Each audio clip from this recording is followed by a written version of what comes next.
This is the book, Hitler's Pope by John Cornwell, that sort of reignited a debate that had been going on for some time. In this book, John Cornwell argued that Pope Pius XII was so concerned about centralizing power in a strong papacy that he turned a blind eye to what was happening in Nazi Germany as it came along. This book actually came out while my book, Hitler, the War and the Pope, was at the press, waiting to go to press. There hadn't been really anything published from 1980 or so until 1999 when this book came out. And this book is 180 degrees opposite from what I had concluded, what my book said. So we had to hold up publication to allow me to investigate this book and add a 44-page epilogue addressing the problems in it. But this was only the first of many books about Pius XII. About the same time there came out this book, The Hidden Encyclical of Pius XI. This book makes the case that Pope Pius XI, was the good, strong pope who would have denounced the Nazis and in fact was drafting an encyclical just before he passed away. And then when Pope Pius XII, Eugenio Pacelli, took over, he buried that encyclical so as not to offend the Nazis. Susan Zuccotti, author of Under His Very Windows, she and I did a debate on C-SPAN TV a couple years ago. But she went from parish to parish in Italy, investigated the diocesan records, found case after case after case where priests, nuns, Catholic lay people, bishops stood in opposition to the Nazis, who resisted the Nazi takeover, particularly when the Nazis occupied Italy. The thing she says, however, is she could not trace back any written directive from the Pope to these Catholic people, so the Pope gets no credit from her for that. And she, in the process, discounts mounds of oral testimony, people who, you have a bishop who has a piece of paper and he's standing in front of a group saying, the Pope here has sent me a letter instructing me to help Jewish people. She says, well, the people who reported on that didn't really see the letter. The bishop was probably doing that just to make the people do what he wanted them to do. And you have other people, and they're lying to protect the Pope, who and just dismisses tons of evidence in that case. David Kurtzer, the kidnapping of Eduardo Mortara, goes back. This is about 2000 when this book came out. But this actually goes after Pope Pius IX, the Pope who was Pope back in the mid-1800s, and makes the case that he was an anti-Semite. It's kind of a difficult case since really the accusation against him is that he adopted a Jewish boy and brought him up and had a very strong bond with the boy who became a priest later on in life. We got Pius XII who's bad, Pius IX who's bad.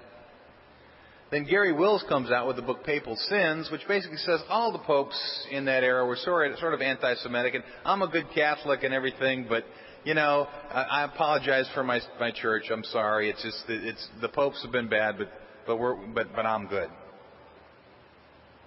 Then David Kurtzer comes out with his second book on this thing, and this is about Pope Pius XI. He's the good pope who wrote the encyclical that Pope Pius XII buried, supposedly. But the thing is, when you study Pope Pius XI, I have a lot, you find that Pope Pius XI, Pope Pius XII, as Pius XI said, spoke with the same voice. They took the same approach to things. So if you're trying to say Pius XII is a bad guy, now Pius XI is, we got to make Pius XI a bad guy. So this book makes the case that Pope Pius XI was an anti-Semite. By the way, completely contradicting years and years of research and writing by even critics of the church. Then Michael Fair, who teaches at Marquette University in Milwaukee, a Catholic university, comes out with this book. This book has perhaps the most offensive cover of any of them, and if you can't see this, we have a Nazi officer and a cardinal standing on a prone Jew on the cover there. It's the Nazi and cardinal standing together. This is primarily, he makes the case that the church helped smuggle Nazis out of Europe at the end of World War II. he draws primarily upon an author whose most recent book talks about the Bush cocaine conspiracy. It's a sort of a fanatic, far-out kind of case. And in this case, this book does not really stand up at all, but it's out there again attacking the church. Gary Wills has to come back now, since we've had papal sins and all the popes are bad. Now he's got to come back and explain why I am a Catholic, even though the church is so bad. He's got to come out with a second book, again arguing that the popes are all anti-Semitic and the church is in a bad way, but I'm really a good Catholic. Gunther Louis wrote this book back in the 1960s. We've had all kinds of archival documents come out since the 1960s that contradict all kinds of things he said in this book, but his publishers saw that it was sort of a hot topic, so they re-released it to jump on the bandwagon. You've got an anti-Catholic book, it's apparently a good time to bring it out. When you get to the last chapter of Hitler's Pope, John Cornwell's book, the first one I started talking about, the last chapter is entitled Pius XII Redivivus, Pius XII all over again. John Paul II is Pius XII all over again. Pius XII led the church in the 1939, 1940s, and look where we ended up with the Holocaust. Guess what? If you don't have a different kind of pope next time, pope like John Paul II will lead us to another disaster. And that's precisely what certainly Cornwell's books, but I think really all of these books, are about. It's not about the truth of the historical truth of what happened during the war in Pope Pius XII. It's about influencing the choice of our next pope. I sometimes say, I didn't realize that's what history is supposed to, I wrote what happened. I thought that's what you're supposed to do with history. I didn't realize you're supposed to have a context, a point you're trying to accomplish. But that's clear. And if John Paul II, by the way, said that Pius XII was a great pope. If there's any doubt about what I just said, Cornwell resolved it in his most recent book, Breaking Faith. Father Newhouse, who published his first thing, says this is how the Catholic Church has broken faith with what John Cornwell believes. This is the book, this book, by the way, John Cornwell calls me the Vatican's favorite trial lawyer, and he thinks it's an insult. I want to have new business cards printed. I'm kind of... John Cornwell in this book makes the case flat out bluntly, John Paul II is destroying the Catholic Church of today. And we bet, and there's no doubt, no holds barred. It picks up with the last chapter of Hitler's Pope picked up. And it becomes clear that is the agenda. It's not about Pius XII. Cornwell never was about Pius XII. He was about sensationalism and trying to change the church of today into his vision of a different kind of church. Another recent book, Constantine's Sword, by former priest James Carroll, who's now a Boston columnist, Boston Globe columnist. Carroll, in this book, it's actually got some interesting stuff in it. It's sort of a personal memoir, but the main theme, which is I have serious problems with, is that the cross itself is anti-Semitic. The cross is a symbol of anti-Semitism, and it intimidates Jewish people. And that, in fact, the Gospels are sort of anti-Semitic, and the Catholic Church needs to convene Vatican III. What's going to happen at Vatican III? Well, first of all, of course, we're going to have the litany of things. You're going to have married priests, women priests, popular election of bishops. There's a whole laundry list you see in all these arguments, and all those things. Plus, you're going to have to admit that there's error in the gospel. You're going to have to admit that Christ is not the only way to salvation. You're going to have to learn how to preach against the gospel. That's the last chapter where he calls for Vatican III. That's the last chapter in this book. This book, he also makes the fairly incredible argument that had only Pius XII announced an excommunication of Hitler, it might have changed everything. And I didn't know this until I started working in this area, but if you read Catholic doctrine, Hitler certainly suffered automatic excommunication. The question is, was there ever a public announcement of one? Carroll suggests that a public announcement would have changed Hitler. However, if you go back to Carroll's memoirs, Carroll himself was excommunicated. And he writes about being excommunicated because he got married without getting dispensation and he was a priest. And he scoffs, in very profane language, he scoffs at the concept of excommunication, and particularly because his father thought it was something serious, and he was a priest who laughed at it. Got to review that one for the Washington Post. Kind of funny. New York Times review a glowing review of Constantine's sword is on the cover page of the book review section on Sunday. My review for the Washington Post is buried inside somewhere on a Tuesday afternoon, so it didn't. I don't think they liked what they got from me when I reviewed it. A Moral Reckoning by Daniel Goldhagen. This is the cream of the cream of the anti-Pius XII books, because this is a guy who didn't do any original research. He just culled the worst from all of the previous books. And every assertion that every other anti-Pius XII author has made, he took it, he reasserted it. He says we need to expunge certain sections of the gospel. We need to just cut them out. He wants reparations. He wants the Catholic Church to pay reparations to Jewish people for preaching anti-Semitism. And why is the Catholic Church preaching anti-Semitism? Because the Catholic Church is preaching the gospel. The Gospels are anti-Semitic, so since the Catholic Church preaches the Gospels, the Catholic Church is spreading anti-Semitism, and so we should pay reparations. He also, I'm from Mississippi, he also asked for reparations from white people in the South to black people. That was kind of thrown in there as something, but it's a very, I would say, rather hate-filled book. However, the New Republic magazine gave him 26 pages to write about Pope Pius XII. It's the longest article the New Republic has ever printed in its history. They gave to Goldhagen to criticize Pope Pius XII. Now, I will say, First Things, a magazine I write for sometimes, not as nationally known as the New Republic, First Things gave me the longest article they've ever published to reply to Goldhagen.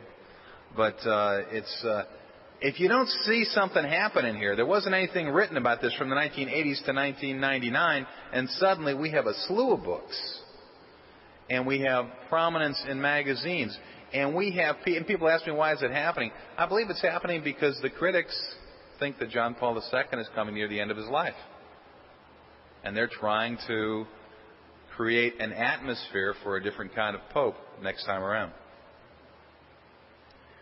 Well, it all started in 1963 with a play written by a German playwright named Ralph Hocketh. Hocketh wrote a play called The Deputy. The Deputy was, as I understand, I've never seen it produced. I do own a copy of it. But I see it produced, apparently if it's produced in its full length, it's a 7-hour play. So nobody produces it in its full length. They cut it down and do a 3-hour production or something. But in the 1960s, it made a big splash. It was produced many places in New York, apparently.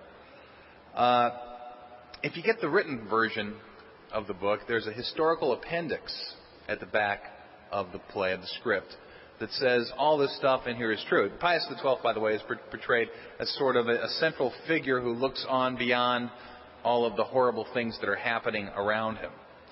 The book was written in 1963. You know when it was released as a movie? Last year. Actually came to the United States this year. Again, signifying suddenly there's a renewed interest in things critical of the church. But Ralph Hocketh, the movie was not quite as anti-Pius XII. It's very strongly anti-Catholic Church. But Pius XII is decentralized as a major figure in the case. But this is the one. This kindled the argument about Pope Pius XII. It came out in the middle of Vatican II, when the Diary of Anne Frank was just released, when the trial of Adolf Eichmann took place. Everybody's looking at this stuff, and suddenly there's a guy there saying, the Pope didn't do very much back then. The Pope had led the fight at the end of World War II. He came out with great prestige. He was seen as someone who championed the victims, including Jewish victims. He came out with great prestige, and as the communists began to spread and try to spread further and further into Western Europe, he led the battle against them, particularly in 1948 in Italy. And the communists, in order to discredit the Pope, set forth a great deal of propaganda against the Pope. And that's what Hawketh tapped into. Hawketh, in this historical appendix, repeats the communist propaganda that was released in 1948. But it sounded intellectual enough and interesting enough that it created a big flurry in the 1960s. It died down really until about 3 years ago. At the Pope's death in 1957, Golda Meir, from the United Nations, in fact, said, "During the Nazi terror, the Pope raised his voice to condemn the persecutors and to commiserate with their victims." The President of the World Jewish Congress said, "With special gratitude, we remember all Pius XII has done for the persecuted Jews." Leonard Bernstein stopped a concert he was conducting, Jewish man, conductor, stopped a concert and asked for a moment of silence for a great man who's just passed. Anti-Defamation League, Synagogue Council of America, the Rabbinical Council of America, the American Jewish Congress, etc., etc., etc. They're all listed in the book. But virtually every major Jewish group, certainly in the United States, but around the world, issued statements of thanks, tribute, for all Pius XII had done on behalf of Jewish people during the Holocaust. Well, all right, how do we go from one place to the other? How do we have everyone praising this guy at his death, and you know, here we are 40 years later, everybody's highly critical of him, or a lot of people are. Let's go back to the beginning. Let's try to get to the historical record. In 1915, a group of Jewish people from Poland were living in Chicago. They wrote a letter to the Vatican. They were concerned about how Jews were being treated in Poland. The reply, which came from the office where Eugenio Pacelli, the future Pius XII, was working and was in charge of all this stuff, the letter comes back from his office saying that the Catholic Church considers all men as brothers and teaches them to love one another. This law must be observed and respected in the case of the children of Israel as well as of all others. That's the teaching as of 1916. This is the teaching repeated by Pacelli when he was Cardinal Secretary of State and came to the United States in 1936, meeting with a delegation of Jewish people who were concerned about Germany. The Catholic Church teaches that all men are brothers, including Jewish people. In 1917, Pacelli was sent to Munich to become the papal representative to Bavaria. And that's, by the way, that's the first great interesting intersection in the lives of Pacelli and Hitler that grabbed my attention to this story. He was sent to Munich. That's where Hitler came after the war. Pacelli he presented a peace plan, tried to bring about Benedict XV's plan of peace to end World War I. Didn't happen. Afterwards, he stayed there, helped displaced persons, prisoners of war. And he was there while Germany went through this horrible, horrible economic problem between World War I and World War II. Terrible inflation situations where life savings are wiped out overnight. You need a wheelbarrow full of money to buy a loaf of bread. You've probably heard some of those stories. It was true. Nobody had jobs. There were angry men in the streets rioting and fighting and protesting, and a real situation that was primed for a guy like Adolf Hitler to take over and come to prominence.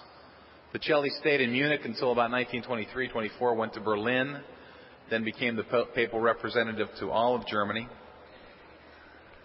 We have records. Oh, by the way, the greatest thing, they just opened some new files in February of this year, and we found the first, it was 1923, the first report from Pacelli back to Rome talking about how the followers of Hitler, they weren't known as Nazis yet, but the followers of Hitler were persecuting Jewish people and Catholic people.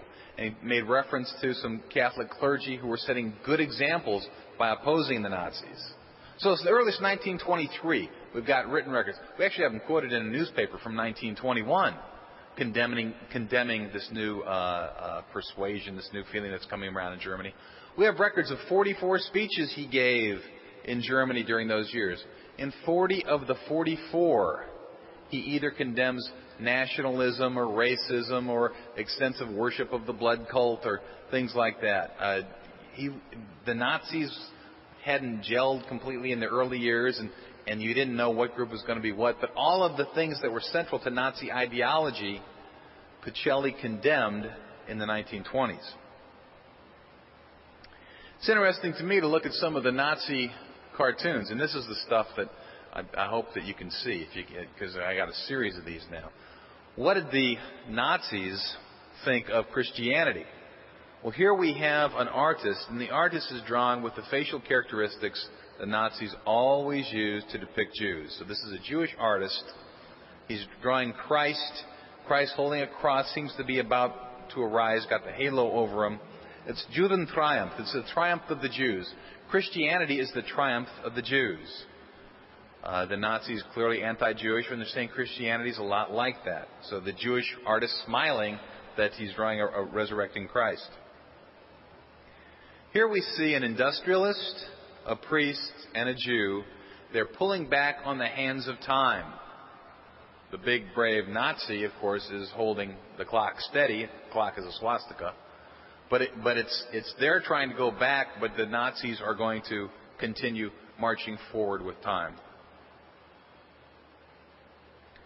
Here you see two Jewish people writing on the back of the Bible being carried by the priest. Again, Jewish people getting a free ride from the Christians. And that's the idea you see repeated in these things. At this time, the Nazis presented themselves as the anti-Bolshevik, the anti-communist group. And here we see a priest holding two hands. Well, one's got the Star of David, a Jewish hand, and the other's got the symbol of the Soviet Union. So the priest is holding hands with our two worst enemies. Here you see two loyal Nazis, but on their backs, on the back of one, there's a Jewish rabbi, and on the back of the other, there's a Catholic priest. You can even see the rosary coming out of the priest's back pocket. The Jews and the Catholics may squabble with one another, but where are they doing it? They're doing it on our backs, on the backs of the good, loyal Nazis. Whenever priests would complain, particularly about the Jewish problem, about how the Nazis are treating Jews, the Nazis would respond by saying, you're getting into politics, priests should stay out of politics. Hermann Göring, Catholic believers carry away but one impression from attendance at divine services, and that is that the Catholic Church rejects the institutions of the nationalist state. And in this comic, you see the priest who has his nose buried in the newspaper. The newspaper, you can see, it says politic. He's concerned about politics. He's so concerned about politics that the swine have devoured his lambs. He didn't take care of his sheep. And it's saying, hey, priests, do what you're supposed to be doing. Stay out of politics. Meaning, stay out of what we're doing to Jewish people. Here's one directly about Eugenio Pacelli. In 1936, he went to France. He made a couple of very profound statements talking about the blood cult that was taking over in Germany and about how they were worshiping a cross that was not the cross of Christ, the swastika. Well, in response, Das Schwarzkorb, this was the official publication of the Nazi SS, has this one. And this is Pacelli. This is not just some priest. It says Pacelli. It's drawn with the facial characteristics of Pacelli. He's got his arm around a woman. Not supposed to do that if you're a priest. She has the facial characteristics of a Jew. She's a Jewish woman. That's a big, for the Nazis, if you've got your arm around a Jewish woman. She's holding Humanité. That's a communist newspaper. It's a communist Jewish woman. It's like the worst thing that the Nazis could say about a priest. Behind them is a recipe for poison cake. And it says anti-Nazi. If you can see real close, one little bottle says anti-Nazi. I mean, some words you don't have to be able to read in a foreign language to tell. Underneath on top it says the Cardinal's journey to France. Underneath it says she's certainly not pretty, but she can cook. Here's another one, 1937, about his journey to France. It's Pacelli, and you see a guy holding his robes, and the guy's got that hat. You think of comrade, right? You think of the Soviet Union when you see this guy. And it's called the Two Reds. the cardinal and the communist. And it says, Cardinal Pacelli, thanks very much, my friend, and now I'll give you my blessing.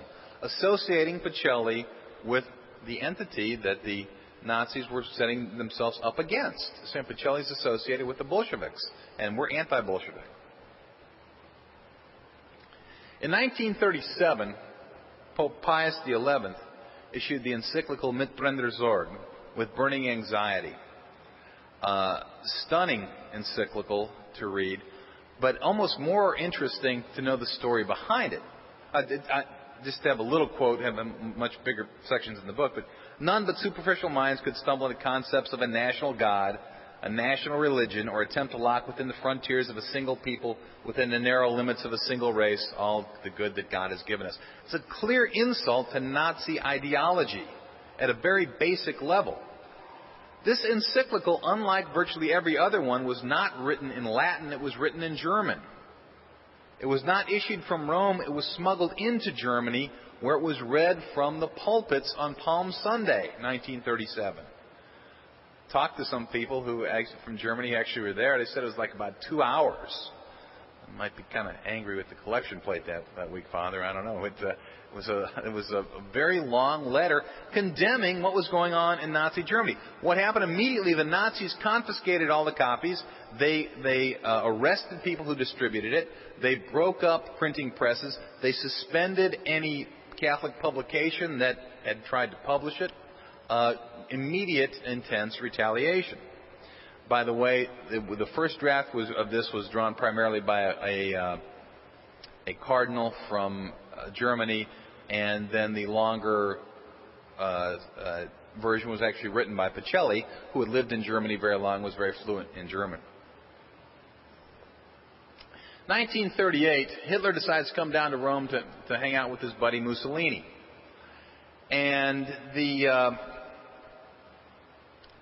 Roman authorities decorated Rome. I got a letter from a priest. He was actually in the seminary at the time. I had written back to his family about how we do things up really well. We do things brown. We do brown really well here in Germany. We're going to get ready for Hitler's visit. Big deal. Everything except for the Vatican. The Vatican closed. The museums closed. Everywhere Hitler went, there's pictures of him at the Eiffel Tower. None in the Vatican City, none at St. Peter's, none at the Sistine Chapel. Pope Pius XI and his Secretary of State Pacelli went to Castel Gandolfo, their summer home, a month earlier than they usually did. Pius XI said, "The air in Rome makes me ill." By the way, Susan Zuccotti tried to say, "Oh, they just left early because he was feeling bad." That's kind of the arguments you get sometimes. Pope Pius XI, the one who David Kurtzer tries to make out as an anti-Semite, in 1938 September, this is so September, October, November, December, January, this is like 4 or 5 months before he died, speaking to a group that was traveling, a group of folks coming through to visit the Holy See, said, Mark, and this statement I'm about to read, somewhat longer than the section I have here, Jacques Maritain wrote a beautiful essay that was published in the Virginia Quarterly by the following spring. This made the front page of the New York Times, this statement. Why is it so big? Today, this will not sound funny to your ears. But in 1938, for the Vicar of Christ, for the Pope, to say what he said here was stunning. Mark well that in the Catholic Mass, Abraham is our patriarch and forefather. Anti-Semitism is incompatible with the lofty thought which that fact expresses. It is a movement with which we Christians can have nothing to do. No, I say to you, it is impossible for a Christian to take part in anti-Semitism. Spiritually, we are all Semites. He said this, 100, 150 miles south of German troops. Germany was building up to begin World War II the following year. And this very much a slap in the face to Nazi ideology. And very profound to say we are Semites at that time. And Jacques Maritain wrote just one of the most beautiful essays about this. When Pope Pius XI passed away, the cardinals gathered, and delegations came through expressing condolences from all the different nations. The delegation comes through from Germany, and rather than expressing condolences, the cardinals get a lecture from the Germans, saying, you better have a different kind of pope next time. You better have someone who can see the future. It was clear to everybody through this period that Pacelli was a prime candidate. Pius XI clearly had groomed him, had given indications that he wanted him to succeed him. That doesn't always mean you become pope, just because of that. There's an old saying in the Vatican, he goes into the conclave, pope comes out cardinal. It doesn't work. But the Germans knew that he was likely, and the Germans made it. It was reported in the news at the time, not just after the fact conjecturing. This was reported in the news. The Germans did not want him. When he was elected, from the New York Times, a political pope is the right comment. The right complains. You got politics. Remember, politics means you're concerned about Jews. The Berlin Morgen Post reported the election of Cardinal Pacelli is not accepted with favor in Germany because he was always opposed to Nazism and practically determined the policies of the Vatican under his predecessor. At the coronation, Germany was the only major, well, I think the only, European nation that did not send a delegation to attend the coronation. Pardon me? This is 1939. That, and which, by the way, is the next great intersection in sort of the life of Pacelli and Hitler, is that he becomes Pope in 39, and well, that's the year that the war is going to break out, in just a few months. And in fact, when war did break out, the German concern about Pacelli turned out to be true. His first encyclical, Sum Pontificatus, was released October 20th, 39. Remember, Germany invaded Poland September 1st, 39. So we're talking 6-7 weeks later. The New York Times reported in the headline, this is the headline from the Times, Pope condemns dictators, Hitler, treaty violators, Hitler, racism, Hitler, urges restoring of Poland. Hitler's just invaded Poland. Soviet Union had come in too from the other side. But very clearly a strong denunciation of everything that Hitler stood for in his first encyclical 6-7 weeks after outbreak of war. In fact, one of the most interesting stories, and there's a guy named Mark Ribling in New York who's about to come out with a book on this. In late 1939, a group of German generals got concerned that this guy Hitler was going to lead Germany to ruin. And so they wanted to negotiate some kind of peace with Great Britain. And how can we do that? We want to make sure that we don't topple Hitler and then the British come in here and wipe us all out. We'd like to have some sort of deal worked out in advance. So they said, well, who can we get to broker this deal? And I said, well, maybe we could work through the Pope. And they got a lawyer from Munich named Joseph Müller, who had known Pacelli back when Pacelli was the papal representative in Germany. They gave him the information, gave him some fake credentials, sent him back and forth, made several trips to the Vatican. And the Pope passed the message on to the British to try to broker a deal. Now, the British didn't really trust the German generals. They'd had some situations where they tried to do things like this and actually got some guys killed it was a trap that lured people in. But Pacelli, Pius XII, did help with this. I mean, it's an amazing sort of breach of neutrality in a way in doing this. The thing about this, and I say this with great certainty that this took place, but there's not a single document in the Vatican to show that the Pope did this. The Pope didn't even tell any of his advisors he's doing this. He did this all himself. You couldn't keep paper in the Vatican at this time. Susan Zuccotti, one of the authors I mentioned earlier, always says there's no paper about this, but no one doubts it because there's paper all over London. London could keep paper around. The Pope had fascist Italy around him first, and later, in fact, had Nazis occupying Italy. So they didn't keep things on paper. But no one doubts that this took place because the paper is in London. In fact, in some ways more incredible than the coup is that Pius XII actually passed on information about troop movements. He let the British know that the Germans were about to invade the Netherlands, Belgium, and Luxembourg about a week to 10 days before they actually did. He actually gave the Allies information about troop movements. Once again, the Allies didn't take advantage of it because they didn't know whether really to trust it, and they didn't really expect the Germans to be doing that, and that seemed like it wasn't going to happen. But in fact, Pacelli gave the British information about German troop movements. Afterwards, after these nations were overrun by the Nazis, Pacelli sent notorious open telegrams to the leaders commiserating with them, saying it's horrible what has happened, keep your faith in Christ. One day, these people who've taken over you will leave. Outraged Hitler and Mussolini, who was then starting to get closer and closer to Hitler and to the war. New York Times, January 23rd, 1940. Vatican denounces atrocities in Poland. Germans called even worse than Russians.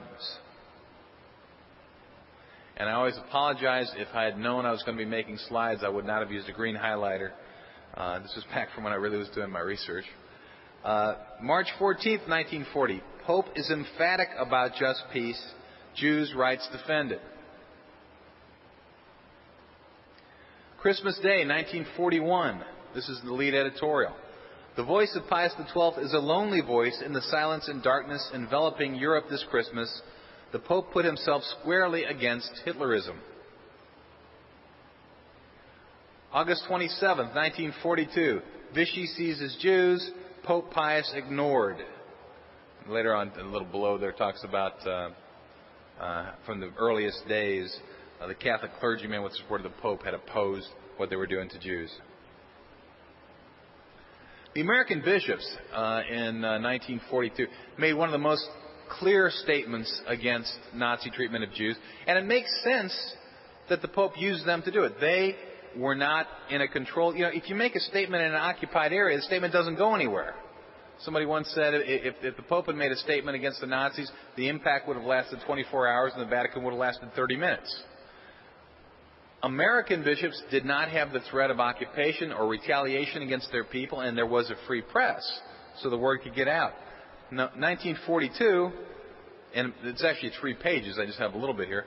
We feel a deep sense of revulsion against the cruel indignation heaped upon the Jews in conquered countries. We cannot too strongly condemn the inhuman treatment to which Jewish people have been subjected in many countries. Daniel Goldkagan, in his recent book, says this was a slap at the face of Pius XII. They made a statement, the Pope didn't. They invoked the Pope's teachings 3 times. They said they were making this statement in his name. I was able to go up to Dunwoody Seminary a year or 2 ago and able to look at Cardinal Spellman's papers up there. And it's very clear this was written in conjunction with the Pope, in clear cooperation. The Pope wrote him afterwards and said, "Thank you for your collaboration on this matter." It's just appalling sometimes what the critics will do. The Pope himself, in his 1942 Christmas statement, wrote of the hundreds of thousands who, through no fault of their own and solely because of their nation or race, have been condemned to death or progressive extinction. John Cornwell criticizes this statement and said, well, he only said hundreds of thousands, and he really should have said millions. He's trying to diminish it. If the Pope is saying hundreds of thousands of people are being killed, I think that's there's a serious message there. The New York Times recognized it. They said this Christmas more than ever, he's a lonely voice crying out of the silence of a continent. December 4th, 1943, Vatican scores Germans, denounces decision to intern and strip all Jews in Italy. This famous deportation in October of 1943. It took a while for the news to get over here. But the Pope, their orders came from Berlin to deport 8,000 Jews out of Rome. They did deport a little over 1,000. The Pope immediately got involved and stopped it at that point, though. New York Times, Vatican repeats pledge of haven. Church will always provide sanctuary for all. Radio comments on raid. St. Maximilian Kolbe gave up his life for another prisoner at Auschwitz. One of the things that we overlook or we forget about, we don't know about, there were, by most standard accounts, and I know that this is subject to debate, we don't know exactly, but by most standard accounts they say that about 12 million people died in the Holocaust. About 6 million of them were Jewish people. About at least 3 million of them were Catholic people. And there were thousands and thousands of Catholic priests who died. 2,500 Polish priests died at Dachau. They had a special place just for the Catholic priests from Poland at Dachau. Now, if there were an issue about anti-Semitism affecting the Pope, I think you would have treatment of Catholic priests and Jewish peasants different. If he protested the treatment of Catholic priests but was silent about Jewish peasants, then you could say, well, perhaps there's something here. But the Pope didn't do that. The Pope took the same approach. He made diplomatic approaches. He tried to comfort the suffering.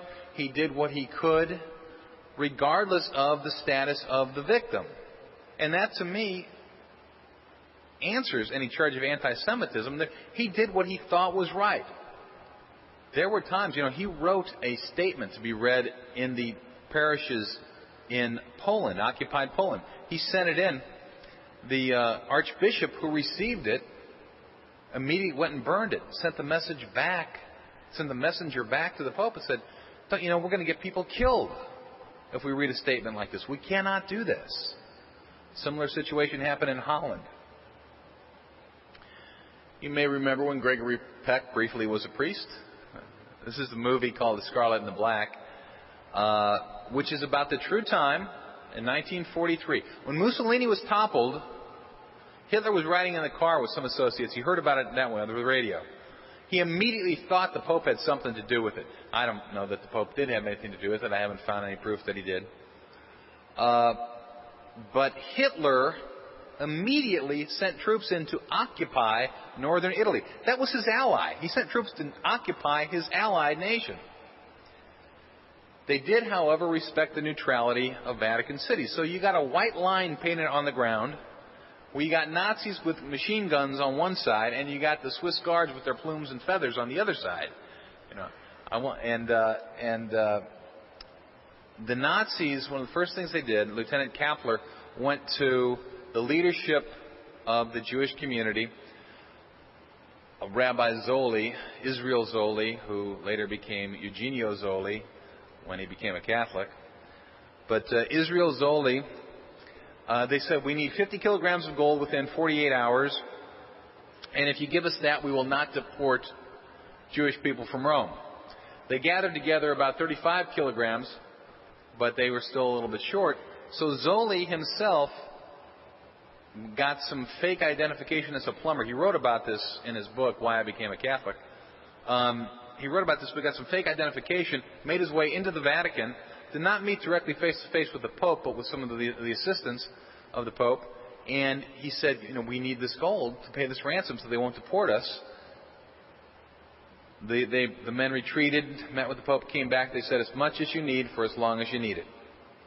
So they paid the gold to the Nazis. The Nazis, this was a brilliant trick. They got all the gold from the Jews, then they started deporting. They never intended to honor that. It was just a way to get the gold.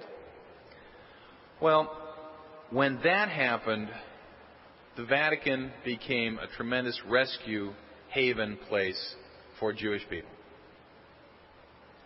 Here you see Eugenio Pacelli, the Pope Pius XII, overseeing these loaves and loaves of bread, which are about to be distributed to every parish, every school, every rectory, every convent, every Catholic building, and often private homes, but the Catholic buildings throughout the city where Jewish people, including Rabbi Zoli, went to hide when they began deporting Jewish people. Food was taken around in trucks like this. I one time talked to a priest who was in seminary at the time, and he was an older man by now. I talked to him about 2 years ago, but he'd been in seminary at this time, and he said, and you could still almost feel the hurt in his voice. We had so little food, and there was a little bit of complaint here. I don't want to make him sound bad because it wasn't that he was but he said, and they made us have 100 Jewish people that we had to share with. We had so little anyway, and they made us share what little we had.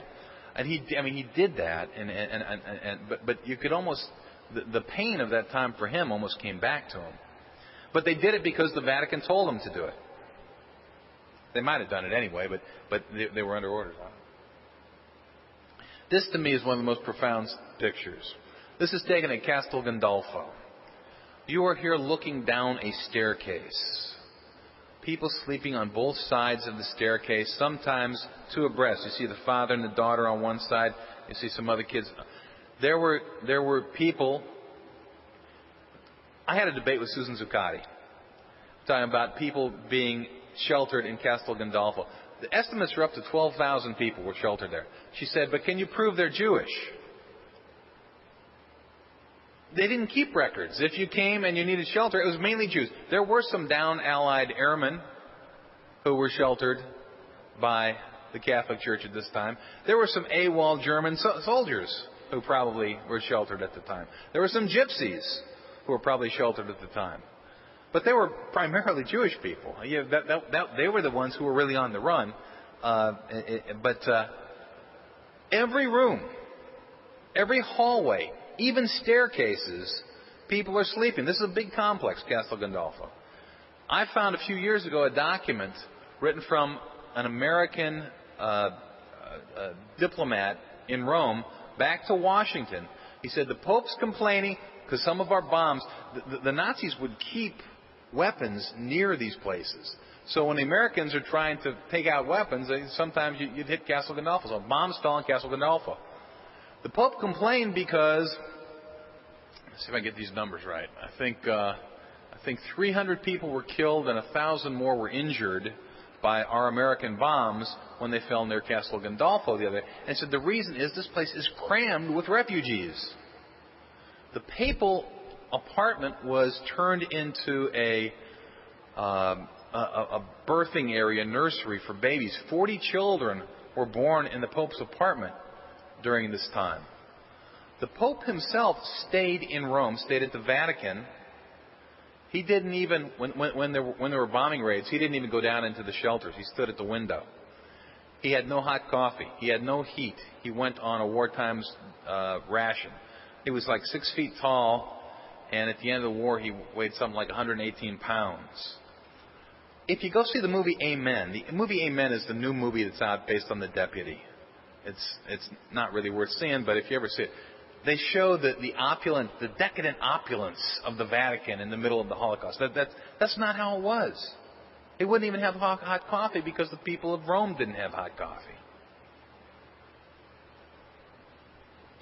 The New York Times, upon the liberation of Rome, wrote, under the Pope's direction, the Holy See did an exemplary job of sheltering and championing the victims of the Nazi fascist regime. I've spoken to dozens of Italians, both Catholics and Jews, who owe their liberty and perhaps their lives to the protection of the Church.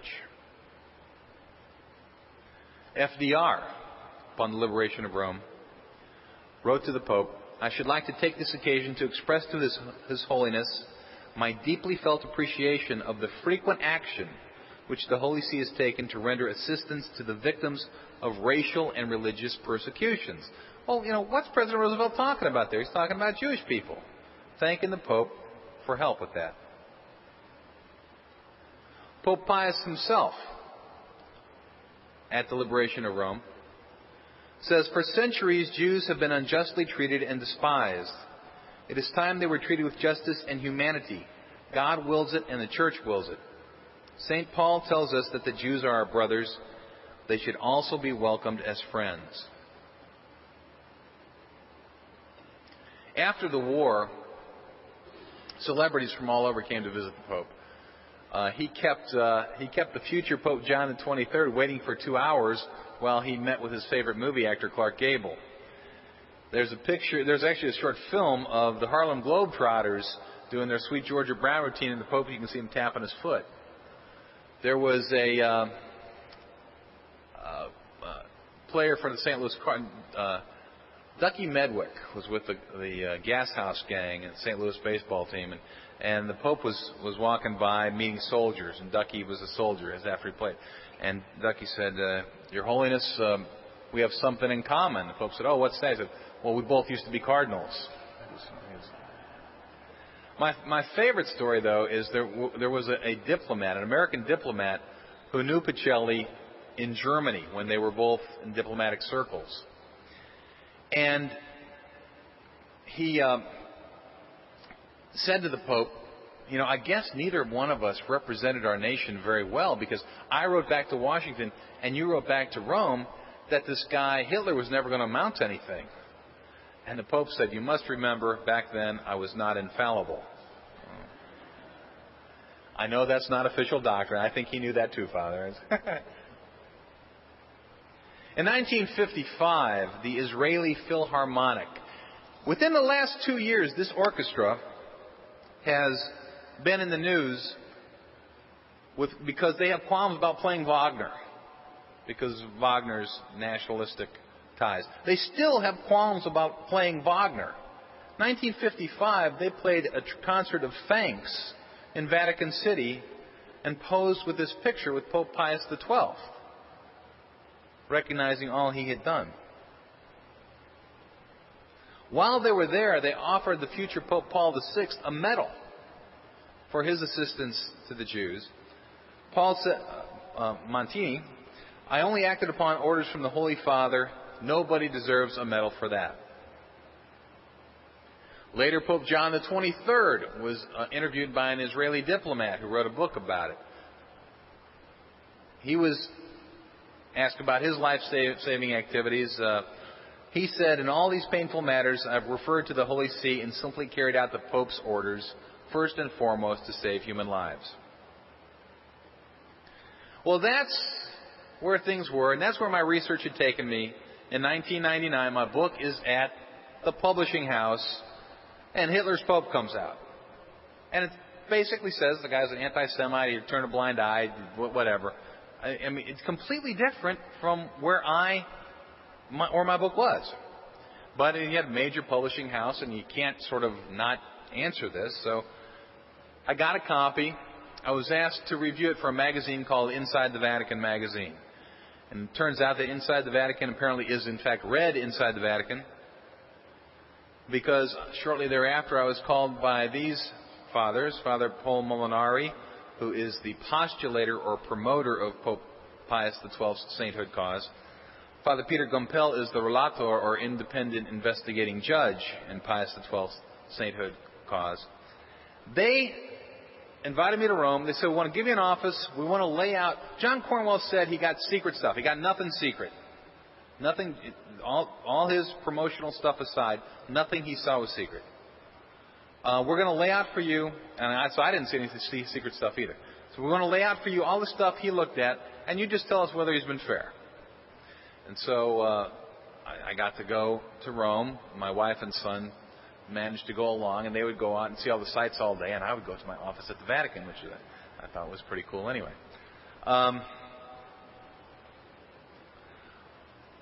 There are, in the typewritten version, there are like 1,000 pages of transcript of witnesses they've talked to in Pius XII's sainthood cause. This is stuff, John Cornwell said, I went there convinced that Pius XII was saintly, great man, and I read these transcripts, and I was left in a state of moral shock. That's when I realized he was Hitler's Pope. These are in many different languages, primarily Italian, but some German, some English, a little French. I can fight my way. I'm okay with French. I can fight my way through Italian, and I'm lost in German. So I'm looking at 1,000 pages trying to figure out what left him in a state of moral shock. And, I spent a day or two just sort of trying to figure out what left him in a state of moral. I don't know. And fortunately, they had a copy of the book in there. And after a day or so, I realized, well, he's got footnotes. I can use the footnotes to trace back to the page in the transcript and figure out what left him in a state of moral shock. So I go to the first. He's got 30 citations to the transcript. I go to the first one. In the introduction, he cites page 229 of the transcript. This, by the way, I have 2 pages of this. This is just the top of one of the pages is from the book. The witness is Carlo Pacelli, the Pope's nephew. And what's he testifying? He talks about the height and weight of Pius. Okay, well, nothing too shocking there. Let's go to the next one. Chapter 1 of Hitler's Pope, footnote 7. He cites page 30. There's this Professor Hentrich who says there was no heat in Pacelli's childhood home. Okay, I'm not shocked yet. Next one, Sister Lienhardt, who says young Pacelli had an unusual sense of control over himself. Still not quite shocked. Then the sister, family brought him food when he was in seminary. Well, and I get to about the 10th one of these, and I realize he's got nothing. There's nothing shocking in these transcripts to anyone who reads them honestly. He said they left him in a state of moral shock. There's nothing in there that could possibly be considered shocking. We had an exchange in Brill's Content magazine. I pointed this out. His only reply was, well, what about this one witness? One witness had said, you know, there was a rumor of a flirtation between the Pope and his housekeeper. When the Pope heard about it, he demanded a full investigation, and he was pleased when he was cleared. That's what the witness says. Well, Cornwell says, well, what about that? Doesn't our professor find that shocking? What a dull boy he must be. That's Cornwell's words. And I wrote back and said, well, you know, maybe I'm dull, but I realize this has nothing to do with the Jews, the Holocaust, or the Nazis, or Hitler. You know, there's nothing here that can honestly lead someone in a state of moral shock. My wife hates when I use the L word, but, you know, that's a lie. He did not tell the truth about that. My wife never lets me, if she were here right now. I always, when I give these talks, I do like to thank St. Clair. That would be St. Clair of the I'm at home with 6 kids while you're out of town for the week.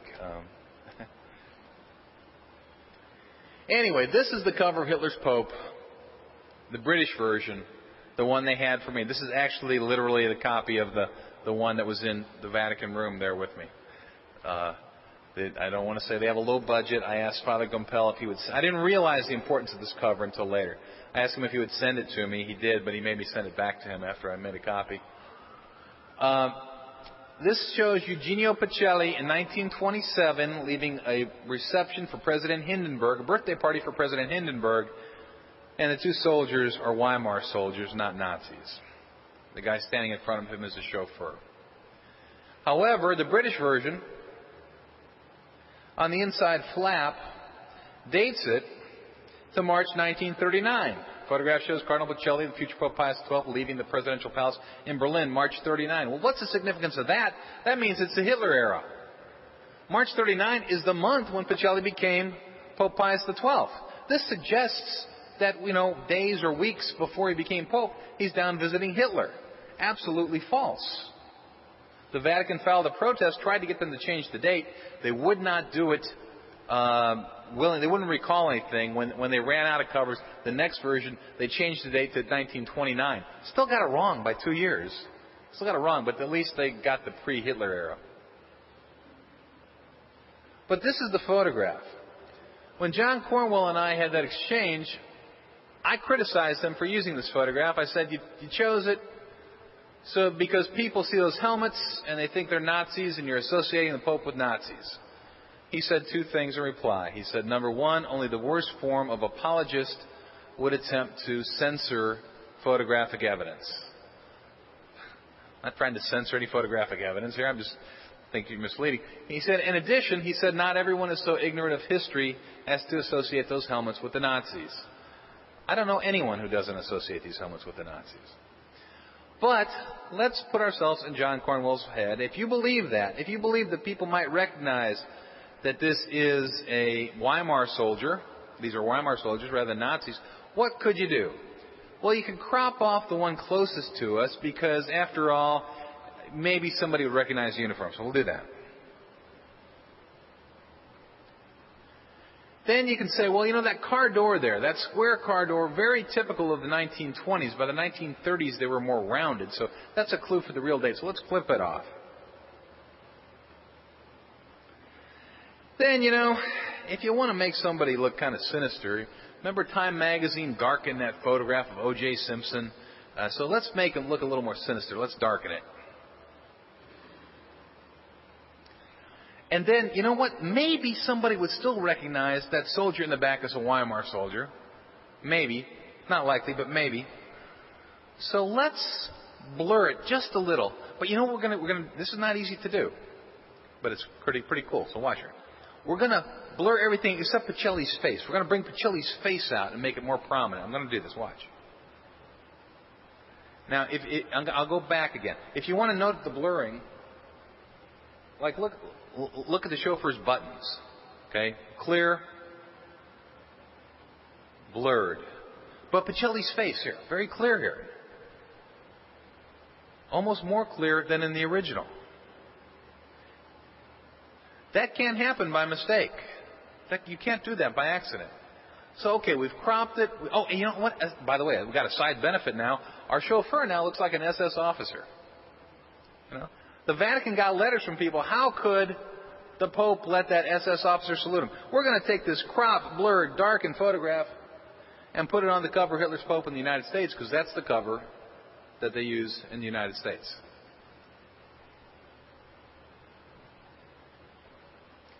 You got the British cover, which has the full photograph but dates it to 1939. You got the American cover that has an altered photograph. I mean, there's no other way to say that.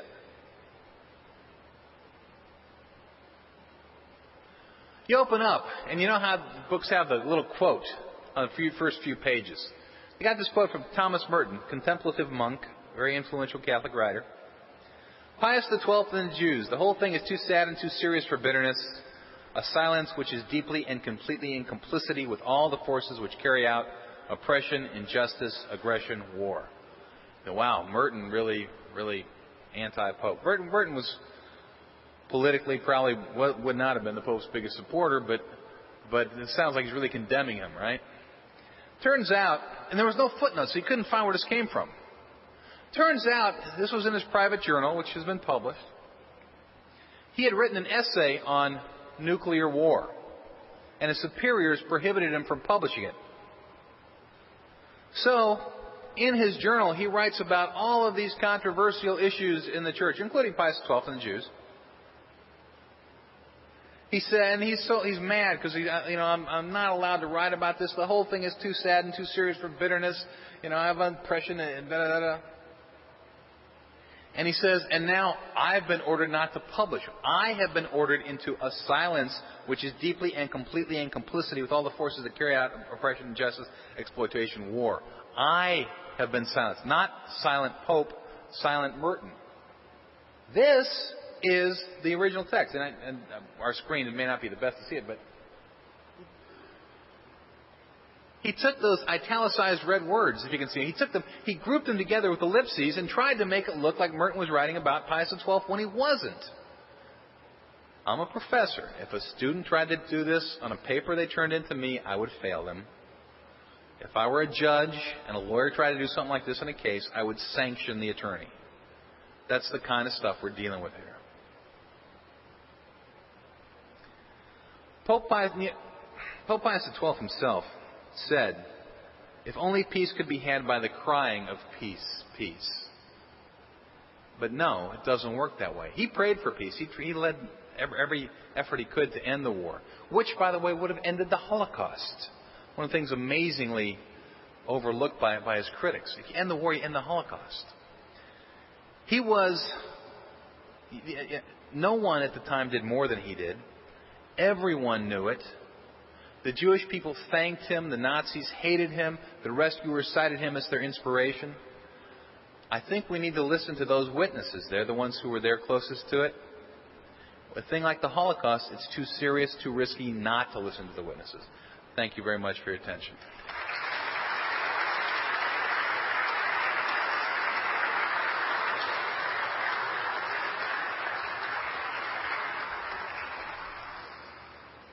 Thank you very much, Professor Rychlak. We will now have questions and answers for about a half hour, or however long the professor would like to entertain them. If you would come to, if you just stand and speak out your question as loudly for the professor to hear it, and then if the professor will repeat it for the microphone, for the taping. So questions. What can the common man do to fight against it? Well, I mean, the first step is frankly, being here tonight, educating yourself. And recognizing, I think, that not every time you read something in the newspaper is it true. I tell you what, I have for a good 10 years now investigated every time an allegation is made against Pius XII. I have investigated. And sometimes they come out of the blue and there's something on the surface that looks, oh my gosh, this is it. That probably the first 3 or 4 years it was like that. Oh, this is it.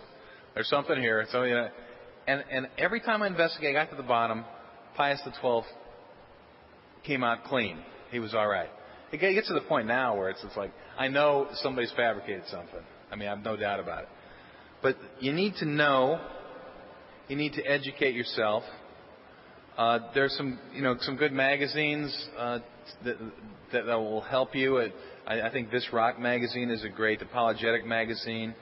I think listening to Father Perricone, I'm sure that what he does is great. Sometimes you need to be countercultural. Sometimes you need to understand. You know what? You need to understand that the repository of the truth is in the church, and men are fallible. There are errors. There are bad things that happen sometimes, but the fundamental truth is here, and you just got to look for it. Catholic League is another good place to start. Catholic League, I'm a big supporter of them. Well, actually, they didn't get picked up that much, but particularly with Hitler's Pope, there were several Vatican statements issued about it, and there have been about some of the other books. You know, the New York Times isn't going to run them, but Father Gumpel often is the one sort of coordinates to get those released. And if you get Zenit is a Catholic news source, and they'll send emails out every day, and there's a lot of interesting stuff there that doesn't get picked up elsewhere. But so that fundamental question is what would we've had him do? What would the critics have had him do in light of what he did? There's sort of two answers to that.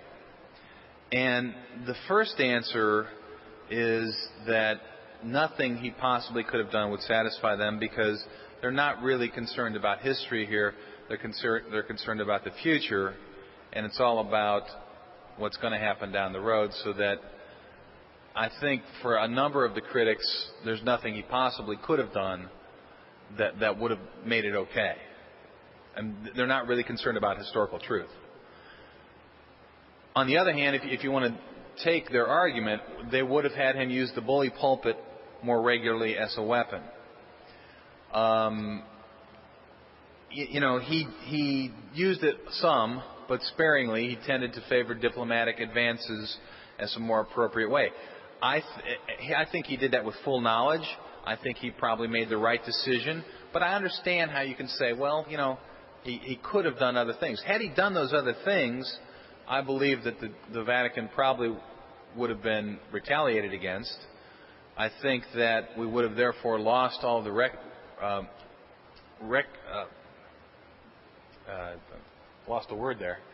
all of the rescue operations, I guess, that we got from the church.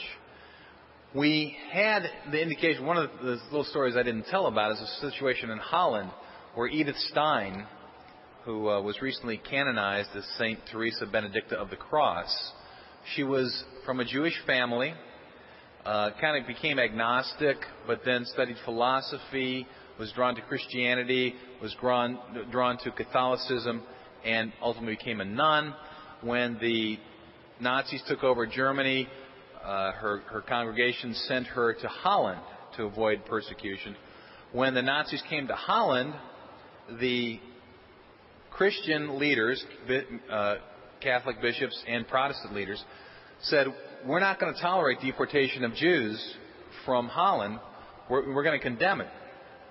Going to come out with a bold statement. The Nazis replied and said, you better not do that. If you do that, we will retaliate. The Protestant leaders backed down and did not issue a statement. The Catholic bishops issued their statement. The Nazis replied, and this is all in the book with direct quotes, which none of the other authors use these quotes. I have the quotes from the Nazis. They said, if the Catholic bishops can thereby ignore our good faith negotiations, we are forced to treat full-blooded Jewish Catholics, in other words, people who are born Jewish but baptized in the Catholic faith, as our worst enemy. Normally, if you held a baptismal certificate from the church, you were not treated as a Jew. You were treated as a Christian. So they were not deported. And if you had a baptismal certificate from a Protestant church, you did not get deported from Holland at that time. That would protect you. But they refused to recognize the Catholic baptismal certificate. So Edith Stein and a number of other Jewish people who were baptized in the Catholic Church were deported from Holland. When word of this got back to Rome, the story goes that Pius XII, and I've always had some doubts about this, but when I went to Rome, there apparently were 3 witnesses. So I guess it happened. The word got back to the Pope, and he had some papers he was working on. He walked over to the stove and put the papers in the stove and said, if the bishops in Holland making a statement can cause people to die, think what my statement will do. So I wove around a few things there, but they would like him to have made a statement, to use the bully pulpit. He looked at things and decided that was not the best way to be effective. I think he made the right decision. But you know what? I will accept that argument. If you want to make that argument in good faith, that it might have been better. Might have been better had we not bombed Japan. Might have been better had we bombed the concentration camps. Historians play those games. That's okay. To ask whether a particular technique, a particular decision was right or wrong. There's nothing wrong with, what if the Pope had done this other thing? That doesn't offend me if historians want to ask that question.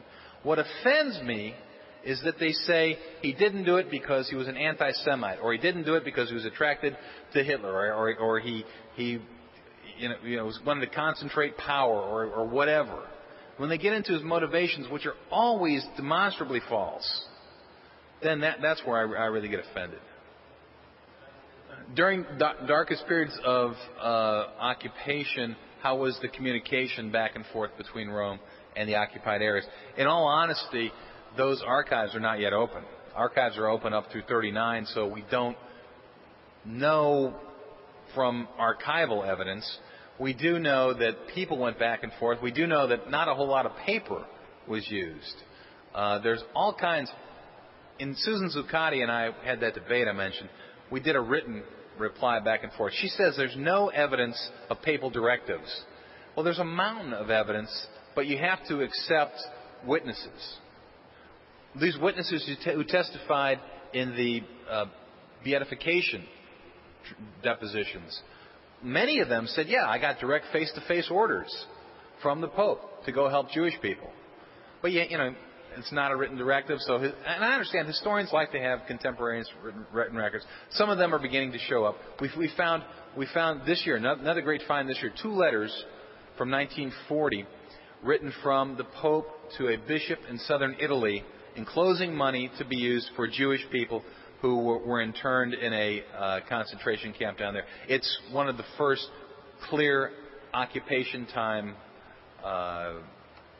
written documents from during the war, so it was a big find.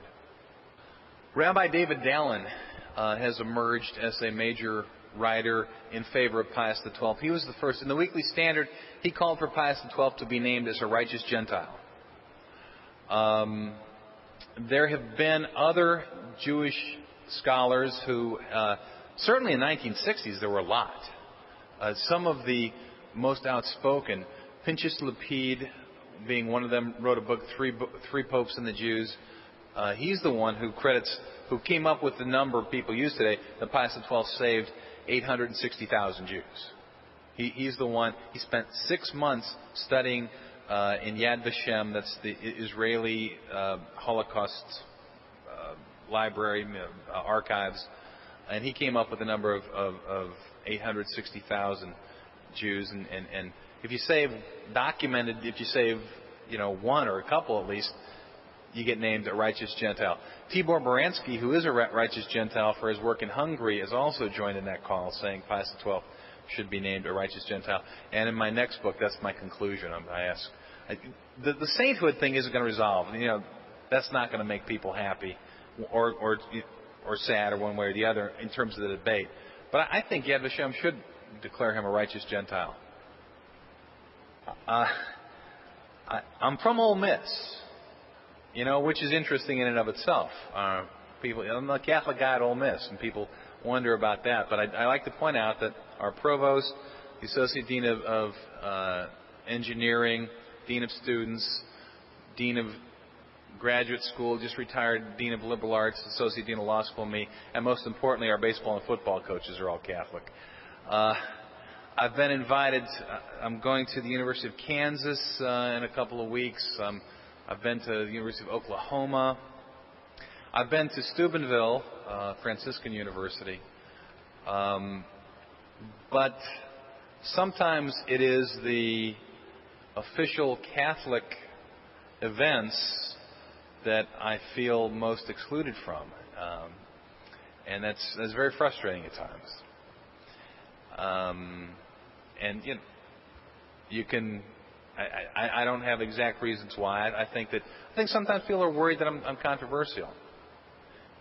When I was invited out to St. John's Law School, the associate dean there said we don't want to be turning into a Catholic Oral Roberts area because they're worried about. Well, yeah, I've been to the University of Dallas. I had a very very nice time at University of Dallas and at Steubenville. Yeah, they are. No, not Georgetown or Boston College, no. Although Boston College did publish one of my articles, although it happened to be on state lotteries, not on anything Catholic. Well, and that was interesting for me because Daniel Goldhagen, in his book, that's the one that calls for rewriting the Scripture, expunging parts of Scripture. I had to study theology, and I consider my work historical. This work, I don't consider myself a theologian, but he drew me into that argument because I had to go back and study the Scripture to these things that he tries. And you know what? There's again the repository of truth. There's a tremendous Catholic intellectual history that's dealt with all these things. I don't have to make things up or write things. You can look things up. The Catholic Church has explored all these issues and clearly does not teach that the Gospel of Matthew or of John are anti-Semitic and should not be read that way. You can make the case. You can pick up the Gospel from a couple of weeks ago about wives be was it obedient or was it subservient? Submissive, be submissive to, and you can take a phrase out of the gospel, and you can make a case that this is a flawed book or one where people can do that, but you don't if you're aware of the Catholic intellectual tradition. You don't read it that way. You don't take things out of context. Well, that's what the critics are doing, except perhaps the Mel Gibson movie. The Mel Gibson movie, the critics there are criticizing the gospel, I think. From everything I've read about it, and I've talked to some people at EWTN who are very involved in aspects of that, it seems to me the critics are saying it's the gospel. And,